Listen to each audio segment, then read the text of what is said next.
మనుషులు అర్థం చేసుకునేందుకు ఇది మామూలు ప్రేమ కాదు.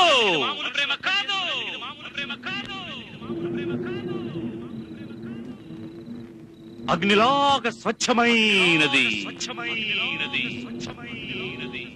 గుండెల్లో గాయమే